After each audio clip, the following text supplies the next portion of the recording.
A metal fabrication workshop in the outskirts of the capital, Abuja.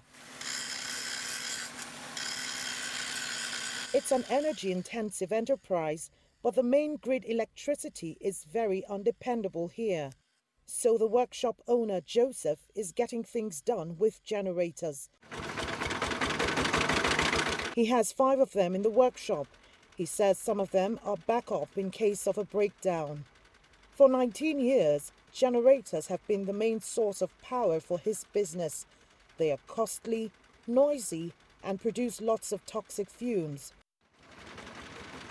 But he has to make do with his inefficient power source and only hopes cheap and reliable power will come to town.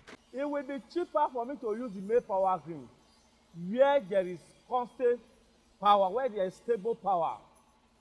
Where there is not stable power, you give me power like 1 hour. And when you want to give me bill, you don't care whether you bring power for 1 hour like in throughout the week or minus. Or throughout the week I may not see power. But the bill you give me is I must pay for those power I did not use.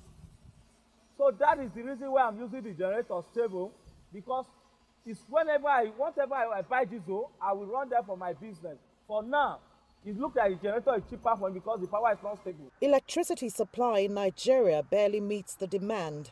Nigeria generates some 7,000 megawatts of electricity, but it lacks the capacity to get all of it to users.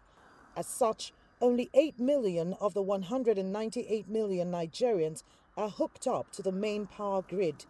Now the Energy Ministry says it wants to increase tariffs to attract investments in the sector, but clearly that is bound to meet with resistance. We have been hearing improving power cost. You want to increase the power and you want to increase the cost where the light is not stable and where we are crying that the cost that you are giving to us before is too high, and you want to increase it again, that means our products will be high. Nigeria will be shouting, the people patronizing us will be shouting, because the most the tariff is cost, the most our products, the more expenses in the market, because we cannot give what we don't have. But just increasing tariffs may not promote investment in the electricity sector. The government may also have to curb sabotage to power infrastructure to induce investments. It would always be attractive, but would it be efficient? So it could be attractive if, for instance, government is willing to eat all the costs associated with vandalism, right? Because to a large extent, when you do risk allocation within the industry, you would allocate the risk of security to the government, and therefore, take for instance a power plant that is ready to generate power, but the pipes bringing gas to that plant has been vandalized. Increasing electricity tariffs in Nigeria is very contentious.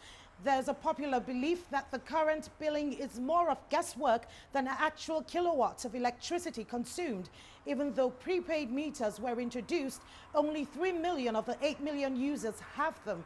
So the Energy Ministry knows it will have to reorganize its house before attempting a tariff hike. Kelechi, Emekalam, CGTN, Abuja, Nigeria.